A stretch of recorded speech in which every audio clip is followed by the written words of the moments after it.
process of life and the process of thought and everything that you're doing. Yes? Okay. Hi, hello, welcome to our Saturday transmission. From what I understand, you weren't listening. Okay, so we're starting all over again. Let's imagine that I didn't say anything at the beginning. All right, so welcome to our Saturday transmission. Here we are trying to share with you a little bit of the knowledge that we have the opportunity to understand, study, investigate, research every day, and especially to experience, because experimentation is the most basic part of this process. When you're experimenting and learning through the research that you do, that's the most important part. Anything that we tell you, we say it because we believe it is true, but it's not because it is a belief that we have come to understand just because we believed something that someone else said. What we did was listen to the information that we were getting from others who were on the same path, on the same search, on the same process, and taking that information, using it to understand things differently, start to know our own self, and then put it to the test. Put it through the test by observing the experimentation that you live. It sounds funny when we talk about that, if you're talking about your personal process, but it is real. When you're talking about everything that you're trying to do and learn, what we mean is you have to look at your life as a science. That is something that we always explain that way. Why? Because to be born, to obtain, to discover a different conscience within your own self requires study, observation, understanding in a completely different way. Along this week, we were talking about the importance of understanding ideas from a different point of view. Understanding that the idea, we use a term in Spanish here at the university that says that the idea is the queen, is because the idea is the root of everything that you are trying to do. When the idea is born, you might as well say that a project, a plan, something that you want to do in the future, it is being started. When you're talking about the idea being the queen, when you're talking about the idea being the root of everything, you're explaining that the idea gives you the first step towards anything you want to do. When you are constructing through negative ideas, the results might always be negative because that is exactly the basis that you are setting for whatever you're going to do. So what we're trying to understand now is that from the conception of the idea, we are starting it all wrong. When I'm trying to do something to change my life or anything, you might as well think about cooking breakfast or think about anything you're going to do. If the idea that is setting the beginning, that is putting it in motion, it's a negative idea, it is very difficult that the process will go well or that the result will be a good one. If you look at the synonyms of idea, you're going to find words. For me, it was very surprising to see that a synonym for idea was project, was plan, was perception, it was intention. And it made it very interesting for me to understand the concept of idea from a completely different point of view, because I didn't have that understanding of what an idea is. So where I'm going with this explanation is to help you understand that the energy, that the intention that you are imprinting in everything that you do is the beginning of everything. So if from the beginning everything is being negative and the frequency that I am using for those ideas, or the energy or the frequency that I am imprinting or using since the beginning, when I have the conception of something, is the basis for the result. So in our daily life, anything we do, everything we do, needs to have the correct intention, the correct frequency. Imagine how many ideas impact your life every day. How many ideas impact your thought, your planning, your actions that you take into consideration and into action constantly.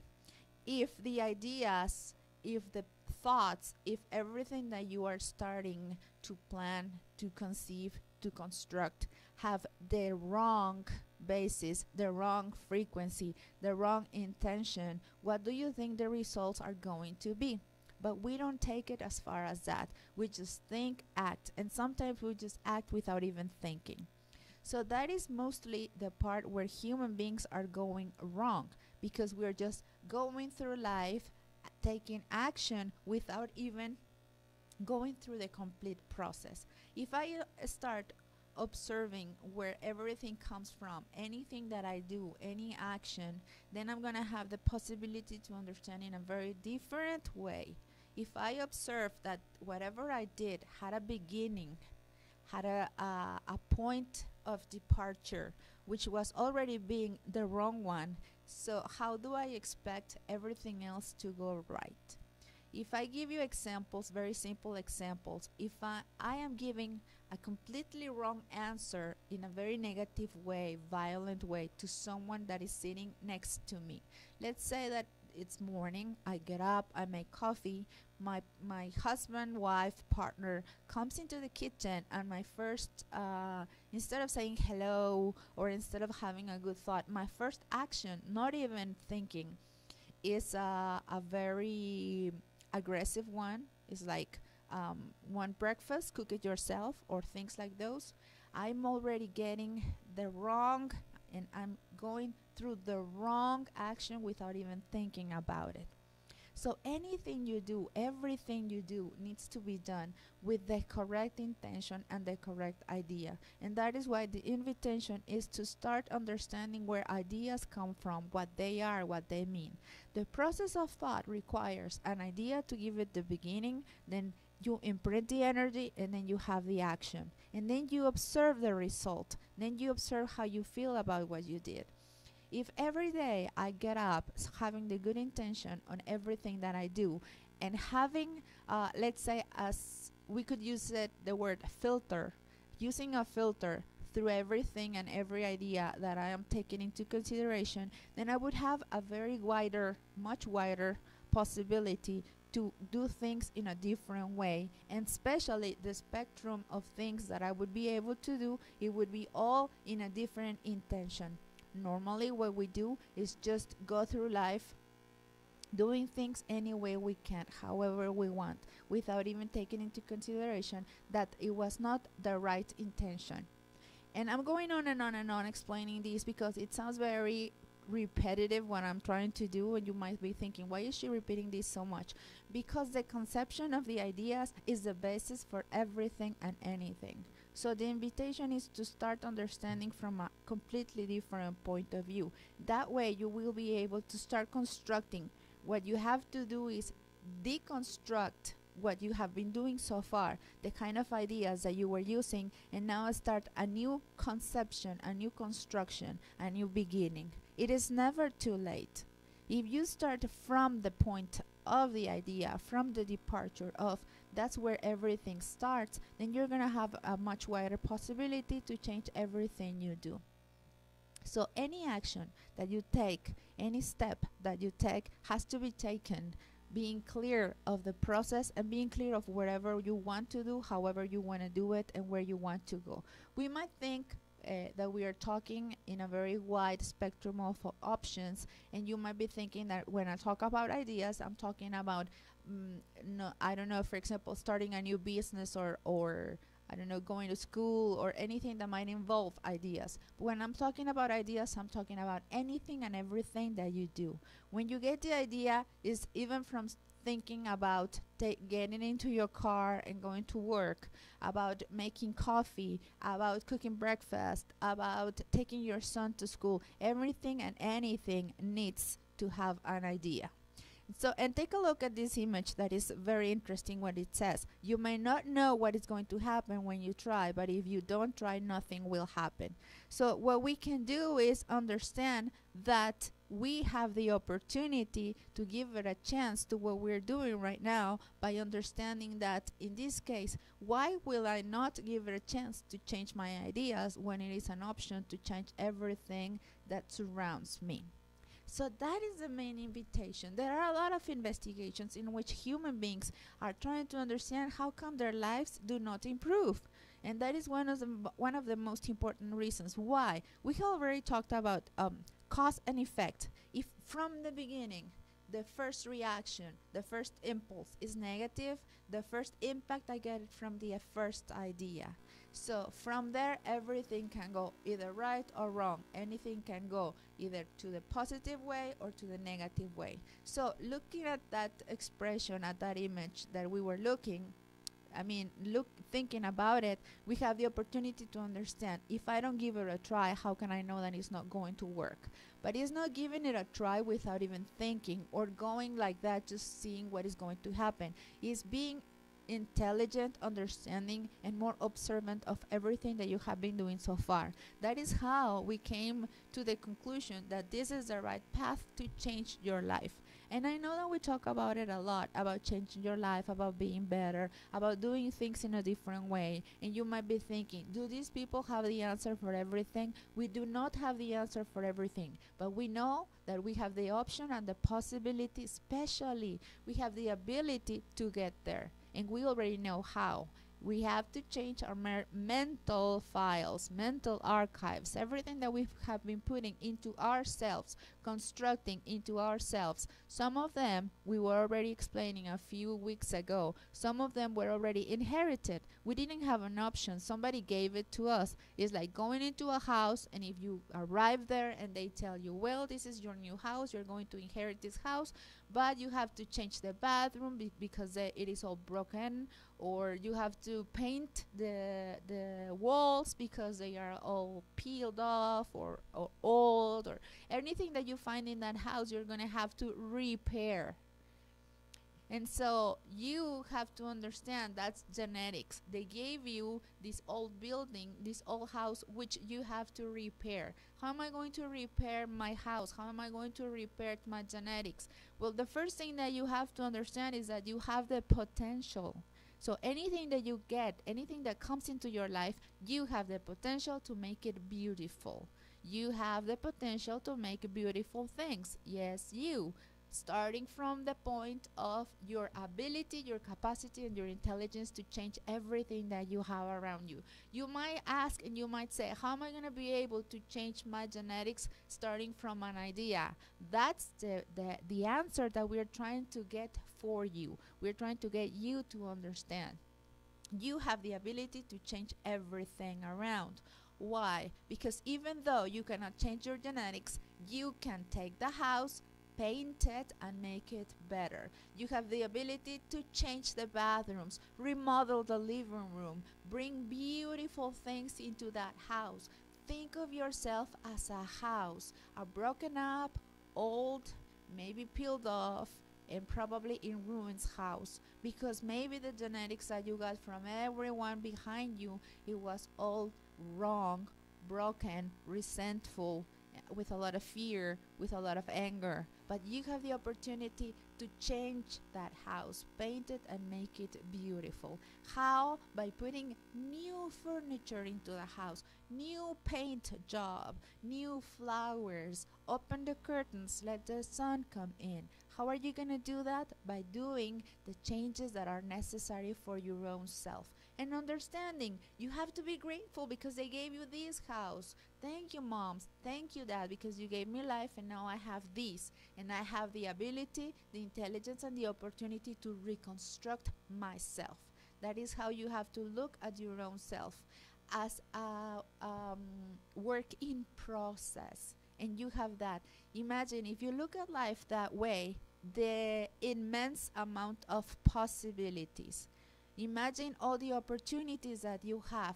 If you look at life that way, it's an adventure, complete adventure, because you have the opportunity every single day to start doing things differently, to do something new, to learn something else, to change that thing that you didn't like, to start constructing new ideas, put the other ones behind. One time we said, when Mario was here with me, that for me, I was explaining that keeping your old ideas is like going into the backyard and bringing the garbage and bringing the junk into your clean new drawers. Well, you have to keep it outside. So if you think about life as the opportunity in which you will never stop learning, because life never stops teaching. The universe is so generous that it keeps giving you more and more opportunities to learn. The universe is so generous that says, hey, you didn't learn it the first time, there you go one more time. And you didn't learn it the second time, hey, let's try again, and let's try again, and let's try again. And it gives you as many opportunities as are necessary. The only thing about the universe and about life is that if you don't learn it the first time, the second time is going to get harder. They're going to give you a harder test because it's time for you to learn. So every time they're going to give you a harder and harder test, but the thing is that you always have the chance to learn. Okay, so I'm going to make a small pause to say hello to the people who are connecting with us. And I want to say hello to my beautiful Ana Rosa, who is here with me, and she's helping me out with those gorgeous images. She's using her English very well. Maite Carrillo, Ana Belén Campos, Rosy Navarro, our friend Juan Masip Olvera, and Edith Mercado. Thank you for being with us, and whoever is watching on, through our YouTube channel, also hello. And if you are also watching through our website, which is www.uncoa.com, also hello. If you want to send us a message, I completely forgot about everything. I didn't tell you the WhatsApp number. I didn't ask you to send messages through the Facebook Messenger because I just started in a rush, to be honest. Okay, so if you want to send us a message, you can go directly to our website, and you have a dialog bubble in the left inferior corner, and if you click on it, you can directly send a message to our WhatsApp, to our WhatsApp, or to our Facebook Messenger. Or if you have your phone on hand, if you want to register our phone number, it is +521 3320 554690. I'm going to say that again because I just said it very fast. So it's +521, which is our Mexico code, because we are doing these live transmissions from Guadalajara, Jalisco in Mexico. Yes, we are. And the number is 3320554690. Any questions you may have, even if the transmission is over, you can still leave your questions. You can send us any comments, any critics that you may have, any doubts, and we will answer you as soon as we can. It is not important if we are not on live transmission, because we are always taking a look at everything, our social media, and trying to get in touch with you. So anyhow, let's continue with this train of thought that we were using now to explain the importance of ideas in our daily life and how they can give you the opportunity to change everything. It is important to understand that everyone has a magnetic field, and the idea is the beginning of that, and everything that you put in it is the input that you're going to give. Imagine that you have a computer. If you have a computer and everything that you put in your computer are programs to help you work, you're going to have a very useful computer. If you keep it clean without any junk mail, spam, anything that might make it slow or may get it to not work so fast or not do the job that you need the computer to do. So in that case, your computer is going to work perfectly. It's going to be a tool for you to do everything that you have to do. If you are not careful, and if you allow, let's say that you don't have an antivirus, and you allow your computer to have a lot of junk, to have a lot of spam, to get a virus, what's going to happen? It's going to be a useless computer, because it's going to be slow, and it's going to make you angry if you can't get your job done. Well, maybe it's a very simple example, but it's the truth. It's the same thing that happens with your mind. If you let all the junk in your mind, if you let all the viruses in your mind, what's going to happen? You're going to have a mind that doesn't work for you, doesn't help you create, doesn't help you advance, doesn't help you progress. And especially the most important word that I want you to take into consideration, what we are here to do is evolve. And I'm not talking as in the sense of the Darwin evolution, but I'm talking in a bigger sense, not only physically changing, but I'm talking about mental evolution. Don't get freaked out because of the word evolution. Might sound very maybe for you that I'm talking about things that are only related to things that have to do with mystic ideas. But when I'm talking about, when I mean evolution, and when I mean mind, and when I mean energy, I'm talking about something that is pretty scientific. Evolution has a very easy description, or a very easy meaning, which is evolution is the same as movement and change. Everyone needs to move and change. So if the ideas that I was using, that I was working with so far, were these old ideas that I inherited from someone, that I learned from someone that started working, thinking, and acting that way in the past, now I have the option and the possibility to do it differently in the present. It is important to understand that in the universe, everything is movement and change. So things that were useful, adequate, intelligent in the past might become obsolete in the present. And that is what we are learning now, that a lot of the things that people used to do in the past, thinking, acting, now they have disappeared. I'm going to give you an example. Many years ago, slavery was considered right. A lot of people thought that it was okay to take human beings, make them slaves, and work for them. And a lot of people didn't see that wrong, because they thought they are inferior, they're working for me, I'm giving them everything they need because they have a house, they work for me, and it's okay. Thinking that way made it for many people right. But it came to a point that everyone understood that slavery was wrong, that taking human beings, make them slaves and make them work for you, was just wrong. That every human being should be equal, that everyone needs the same opportunities. How did that happen? Through evolution of thought, because people realized, why would we take other human beings and make them suffer that way? So it's the same thing that is happening now, understanding that human beings need to look at life in a different way. And that is what we're trying to do. So it is important to understand that by enjoying, by looking at life differently, I'm going to have the opportunity to see through other eyes. Sometimes what I tell my students is that looking at life that way is like putting different glasses on you. Let's imagine that you had, I don't know, like dark glasses, and now you have these very clear, bright glasses that let you look at life differently. So when you start changing your ideas and leaving the obsolete behind, you have the opportunity to enjoy the little things, to be happy, to be bright, to be you, to make something beautiful. Something beautiful is on the horizon, and you are not looking at it because you are concentrated on everything that you have here, which is already obsolete, doesn't work anymore. A few weeks ago, we were also saying that a long time ago, let's say hundreds of years or millions of years ago, being selfish, it was useful for human beings because they had to protect their species, because they had to protect life, they had to preserve life and continue here on the planet. But now we have everything we need, and conditions have changed. We don't need to be selfish because eating, having a roof, having health, having life is much easier.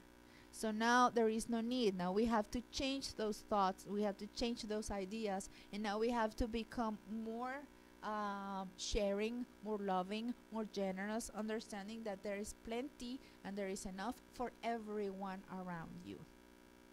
And that is the main goal, understanding that the kind of ideas that I have in my head that maybe were already there since the moment I was born, or the intention of the ideas I have from the moment I was born. In which sense? Maybe from the moment I was born, I learned from my parents that some people are better than others. Maybe from the beginning of my life, I thought that things had to be a certain way. We were taught a religion, we were taught some political ideas, we were taught even how to eat in a certain way, and there were a lot of things that were put into ourselves when we were babies, or even from the moment we were in our mother's womb. So What we're trying to understand now is that it was okay because they did the best they could with whatever they had. They taught us whatever they believed. But now it is your responsibility to take a look at those ideas that were put into your mind and understand them differently. Do they help? Do they not help? Do I want to think that way? Do I not want to think that way? Do I want to be this person? Do I want to believe in those things? Do I want to act that way? Everything you do and everything you are has to now be up to you. They did whatever they could with whatever they had. Now is my opportunity, because as long as I'm alive, I have a chance to change. I have a chance to do it differently. And so that is the invitation. That is the path that most of us have already started. And in some cases, we are like the strange ones in our families because we are questioning, researching, observing, thinking differently. There are situations in which we look at our families and they look at us and they think that something is a big problem, and we look at it as an opportunity to learn. And they think that it's strange that we don't believe the way they believe. It is strange for them that we look at things in a so much different way. But the thing is, when you start looking at life as the opportunity to learn differently, if you look at life as the opportunity, and then every day when you wake up have a chance to change everything, so now life becomes a complete set of possibilities. So that is the reason why the constant invitation for us is to start explaining how the process of thought works, how your mind is, what you have there, and why you have to start changing whatever is there. Why? Because life has not been what you expected so far, or at least not for a lot of people. So you have to make a decision and look at life and think, it's time to start living today. Even if you are 60, 70, 80, no matter how old you are. If you are young, you have a lot of time. But that, having a lot of time to live, it's a very relative idea. Because if I am 30, I have all these negative ideas, all these negative thoughts, all these negative actions. You know what is going to happen? What is going to happen is that I'm gonna shorten my lifespan because I'm gonna get sick. So no matter if I am 30, if I am 40, if I am 20, if I am always thinking negative thoughts, what is going to happen is I'm going to shorten my life possibilities. I'm going to shorten my lifespan. Why? Because my body is going to get sick. How many people do you know that at very young age got sick because their thoughts were so negative? So thinking about I'm too young, I have all this life ahead is a very relative, and here comes the theory of relativity. It's a very relative idea. What is going to make you have a longer life, longer opportunities, more chances to change, to live, to learn, to enjoy?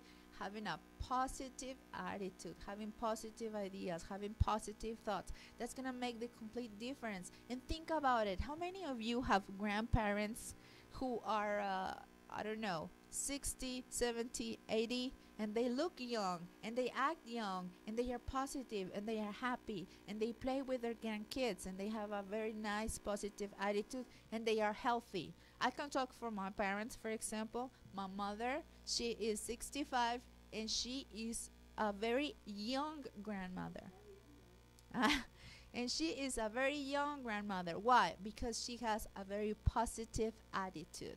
Something that I have always admired from my mom, and I always wanted to learn, was that she never stayed angry at anyone.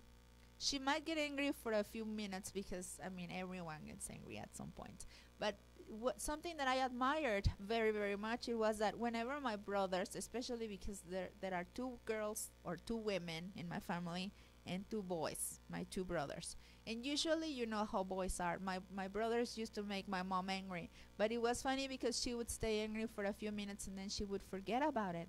And when I was young, since I was the eldest sibling, I would always say, how come you are not angry anymore? He took something, he broke something, he did something wrong, he was fighting. Why are you so happy with him already? And she used to say, I don't want to stay angry for that long. So that was something that I admired for a long time. And I want to tell you, the same way that genetics and parents give you things that are not very useful, they also give you a lot of useful things, because even if they do things right or wrong, they give you the opportunity to learn. My parents did a lot of things that I looked at and I observed and I learned from them. Things that I loved and things that I didn't like so much. Still, they both taught me, the good ones and not so good ones. Something that I admired a lot from my mother was that her temper. She always had the possibility to forget things, wrong things, bad things, not stay angry. And even though she didn't have an easy path from when she was little, she never stayed angry at people. She is not a a resentful person. She's a woman who smiles a lot, sings a lot. And why am I going on and on talking about my mom? Because now my mom is a very healthy person. Well, now she's 65 and she is not a sick woman. She is very healthy. Why? Because she has very, very positive thoughts and ideas and attitudes and actions. She's a very generous woman. I admire her a lot. And for a long time, she has always been, for a long time, my whole life, she has been my role model because I love the way she focuses on life. And so, she is a grandmother who takes care of her grandchildren, plays with them, laughs with them, and she always has the energy and the good temper to have patience and tolerance to be with them. So why am I giving all this explanation about, in this case, about my mom?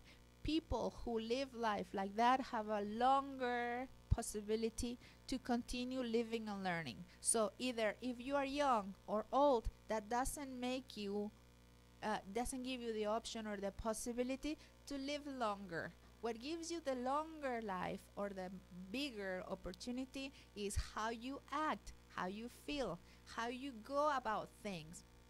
If you're going through life angry, resentful, sad, negative about everything you do, fighting, having trouble with everyone, let me tell you, my friend, you're gonna get sick at some point. That is the reason why there are so many diseases, that illnesses that science does not understand. There are a lot of diseases that people and illnesses that you go to a doctor, they give you, and you go through all these studies, you go to the hospital and you go through all these studies, and in the end they say, we have no idea why this person is sick. We don't know why it is sick. Sometimes they cannot even diagnose the sickness or the disease, the illness. Why? Because a lot of the diseases that we have nowadays have a mental conception or a mental cause. And I'm not saying mentally, but like talking about schizophrenia or talking about borderline. I'm talking mentally, you hurt your body and you are physically ill.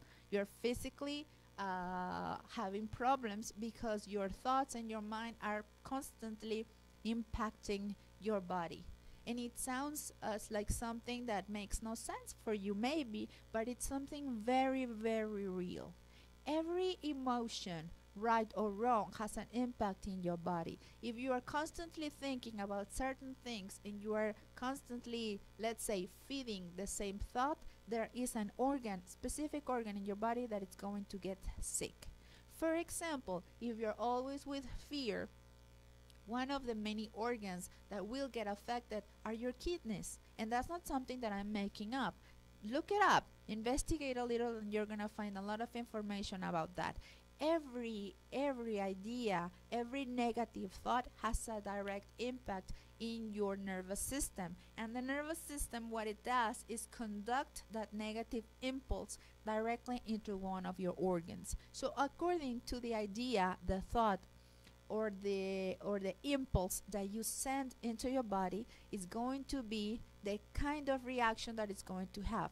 Now think about it. If every day, how many impulses may I have this with the same frequency, with the same quality? If my problem is that I am fearful, what is going to happen if I'm constantly thinking that way? What is going to happen if I always have the same impulse that is impacting my body or my same organ?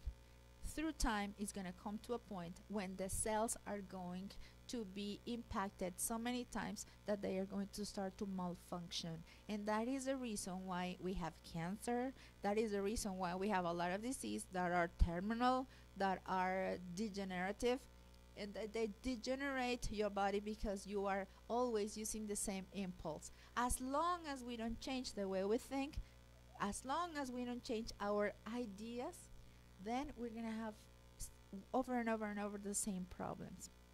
So the invitation is start from the beginning. Construct different ideas. Start working on you so you can change your frequency. According to your thoughts and your ideas is the frequency that you have. It is said that the frequencies that the different kinds of ideas or thoughts have can be measured. There is a way to measure. And when you measure them, if you have these negative thoughts, the lower the, let's say, the lower the frequency, the lower the quality of the thought, then that's going to be something that is going to make you sick. It's going to keep you in position where you're always feeling bad. Now, there was a doctor who made an investigation. His name is Dr. Hawkins, and if you look it up, you can find a lot of investigation that he has done. And what he did is he took a lot of different people in different races, different countries, different ages. And what he did, not we, because I wasn't there. What he did was he started looking at the frequencies that the different emotions and ideas measure. So if your emotions are very, very negative, what happens is they can go below 30 or 40. When you are going, your frequency has to be over 200 to be something that is good for you. The frequency can be measured from 1 through 1,000. Can go from 1 through 1,000. He said that the highest frequency that he had observed was 700. So the lowest can be 1, the highest can be 1,000, and he said that the highest that he had observed was 700. So what happened was that he gave an example, and he said that most people from the study who were sick were vibrating in thoughts that had frequencies between 30 or 40. What are those thoughts? When you have resentful thoughts, when you have guilty thoughts, when you have angry thoughts, when you have I don't want to do anything for anyone thoughts, those thoughts can be measured between 30 or 40 or 50. If you are thinking the quality of thoughts who will take you below 200 are thoughts that say, I want to help others, I want to be there for you, I want to love people, I want to do more, I want to be generous, I want to be merciful, I want to serve. That kind of thoughts will bring you over 200. And he said that there was a study that revealed that when Mother Teresa came to the Nobel Prize ceremony, the frequency that she had within herself was so high, it was measured over 700. And that what happened was that her magnetic field was so impacting because it was so beautiful that it had a direct impact on everyone around him. So I'm going to explain a little bit because we have this chart that is very interesting, but unfortunately we have it in Spanish. I'm going to try to find it in English, or what I'm going to do is next week translate it so you can look at it one more time. So let's take a look. The first column says level. The second column says calibration. The third column says emotion. And the last column, the fourth one, says vision of life. I'm going to repeat that. Level, calibration, emotion, and vision of life. If you look at the first column, when you talk about the level, you have ideas as illumination, peace,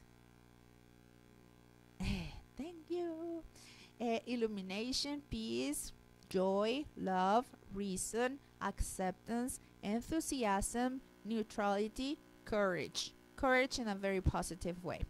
Okay, so those are the good ones, let's say, and the calibration for those are in the next column. If you have illumination, which none of us have, is 700 to 1000. If you have peace, 600. If you have joy, imagine something as easy as joy. I have joy. 540. Love, 500. But not love kissing your boyfriend or something like that. We're talking about real love, the real thing, the real deal where you can love anyone, everyone, everywhere around you, everything. Love has 500. Reason, 400. Acceptance.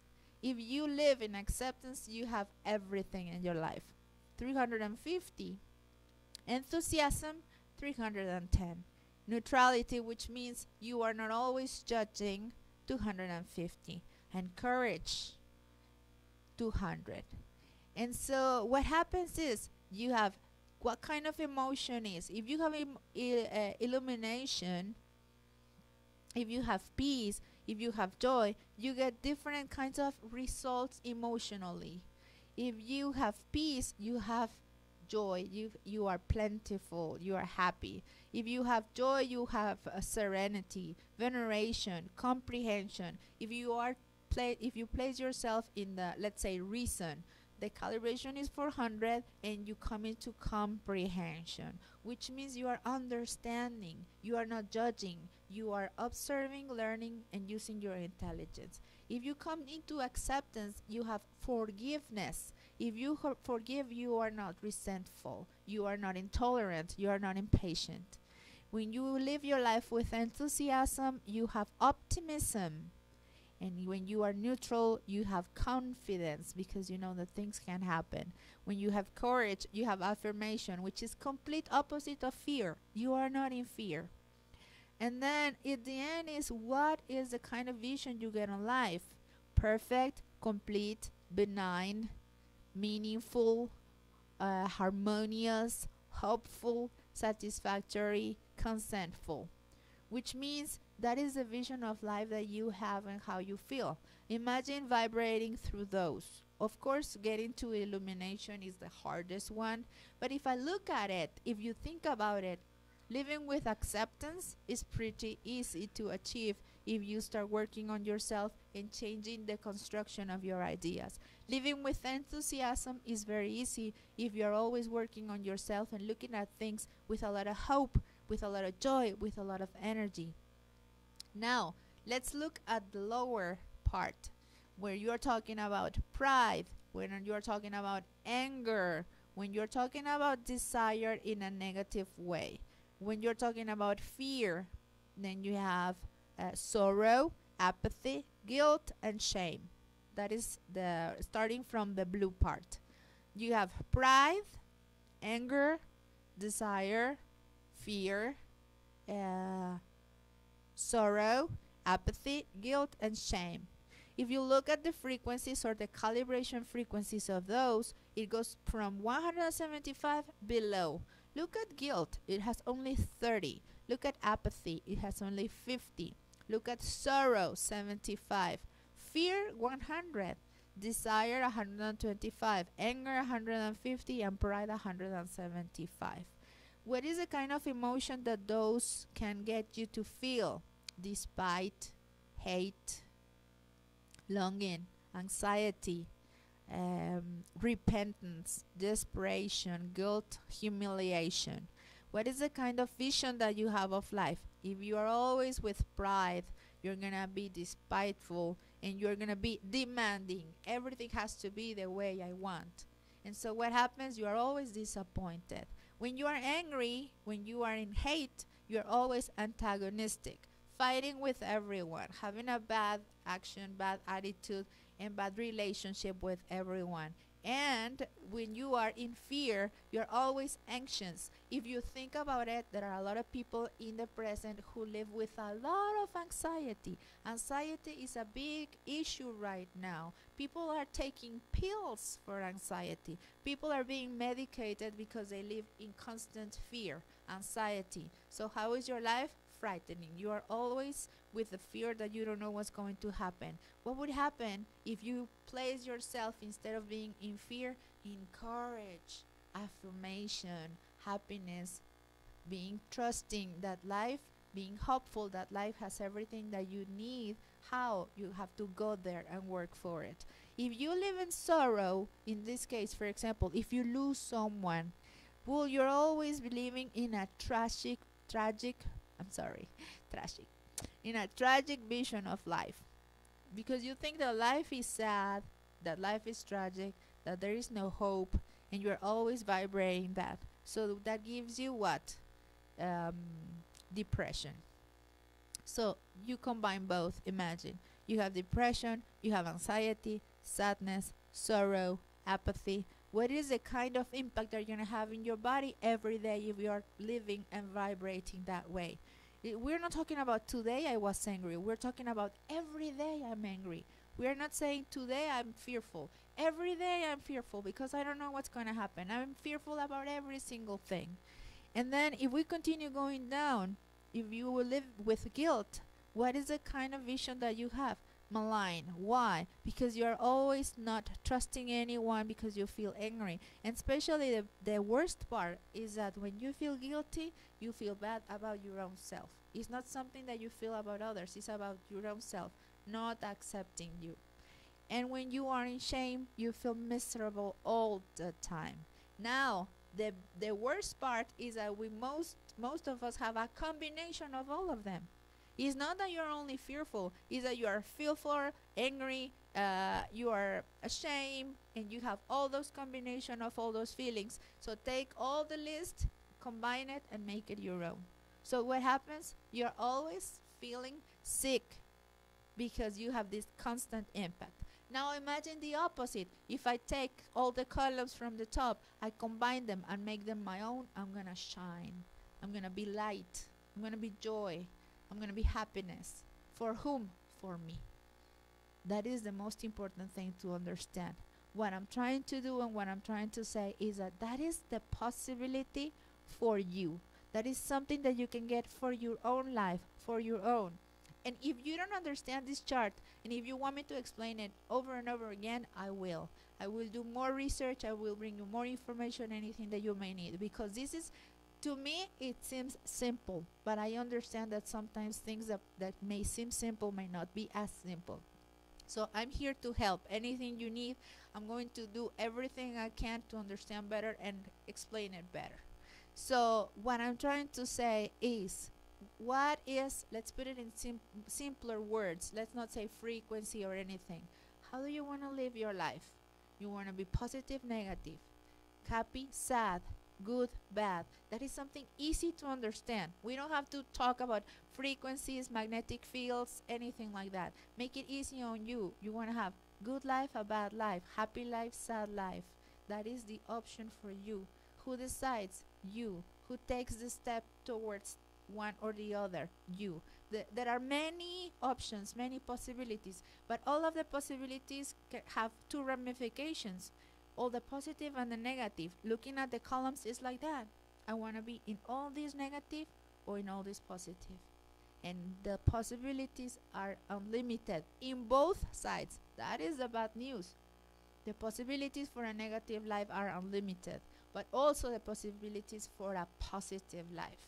Also the possibilities to love more, to help more, to give more, to be generous, to discover all the beautiful things in life.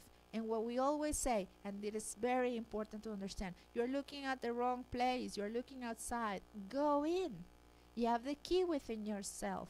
You're looking at the wrong place. That is the reason why you can't find the answers, because you're looking outside, buying things, reading books, taking trips, which is not bad, but not doing it to find the answers. Take a trip to enjoy yourself, to look at you. How do you feel? What do you discover? Look at that sunset. Look at the water. Feel the water in the sea. Do not look at the trip as a possibility to come and tell all your friends that you have more money, that you went to an expensive hotel, to put pictures on your Facebook profile. Take the trip to be with yourself, to understand, to enjoy, to have a positive and a better life. So this is a very wide topic, and I think we're going to have to continue next week because there is a lot more that can be said about this.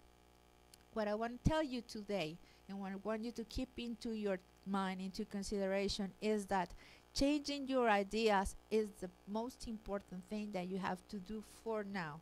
Think about yourself. Like I said, you are this building, you are this house. Now it's time to start the remodeling process. Let's change it. Let's make it pretty. Put flowers into your house. Let the sun come in. Open the curtains, open the shades, paint the walls. Make your life beautiful, beautiful colors, beautiful furniture, and especially a beautiful place because it's filled with love. Not with just the look, but the love that can give you the biggest satisfaction.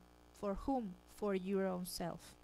And so I really appreciate and I'm really thankful that you give us a chance to communicate what we have, what we're trying to do. We don't know who is listening and we don't know where people are listening, but we're trying to get as far as we can because we also want to remodel the house that is the planet, the humankind. We want to plant the seed into you. Let us be the tree. Let us be the beginning of the tree that gives shade to all humankind. And this is not something that we are saying lightly. And it's not something that we say because we think we are better than anyone. No, we think that humility and love are going to take us far. And that is the reason why we are trying to do this. Because the love in our hearts is very, very big. And especially because we want to make a change. I want to get there to the enlightenment thing. Help me. Okay. So we have more people who are there. I just got very carried away with the topic. I want to say hello to Edith Mercado, Guillermo Limón, Elizabeth Molina, César Rodríguez, Leticia Insunza, my love, Berito Rosas, Lidia Cagirl, Pedro Sordo, María Estela Hernández, y Coco Solís. Thank you, everyone. Whoever was watching on the website, also thank you. And if you were watching on the YouTube channel, also thank you. Share, please. Give us your comments. And if you know anyone who might be interested in this information, share as much as you can because we really want to plant the seed everywhere. Help us be the ones to start this. And really, really, really help others change their train of thoughts and the constructions of their ideas that is going to make a better world. I'm very grateful. Thank you for listening. My name is Abril, and I appreciate the opportunity that you give me every Saturday. We always tell you that we are here and we want to be of service every single day. And we always repeat this, and I'm going to keep saying it. We don't want you to have a good day or a good morning or a good afternoon or a good evening. We want you to have a good life, plentiful, beautiful, and light life.